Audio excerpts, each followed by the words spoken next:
Clara had always been drawn to old houses. When she found the Victorian-era home on the outskirts of town, she knew she had to have it. The realtor mentioned that it had been abandoned for years, but that only added to its charm. With a bit of work, Clara was sure she could turn the dilapidated mansion into her dream home. The first few days after moving in were uneventful.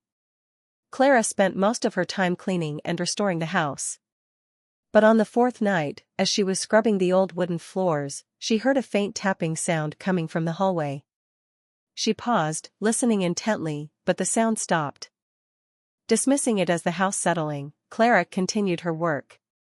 But the tapping returned the next night, louder this time. It seemed to come from the old, ornate window at the end of the hall. She approached it cautiously, her heart racing.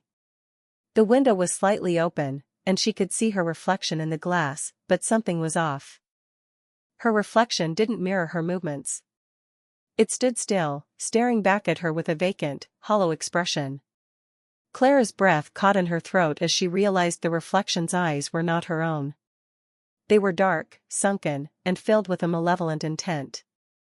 Suddenly, the reflection moved, raising a hand to the glass.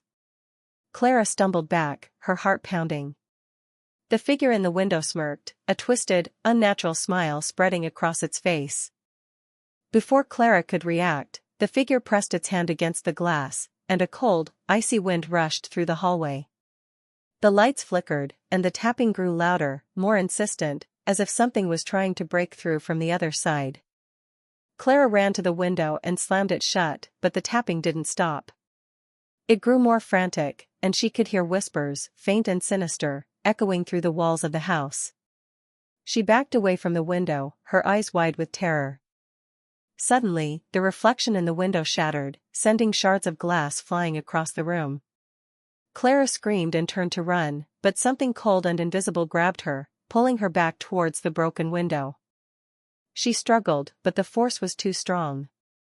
She felt herself being dragged closer and closer to the window, the whispers growing louder, filling her mind with dark, terrifying thoughts. As she reached the window, she saw her own face in the shards of broken glass, twisted, contorted, and filled with the same malevolent intent as the reflection. With a final, desperate scream, Clara was pulled through the window, into the darkness beyond. The house fell silent, the whispers fading away into the night.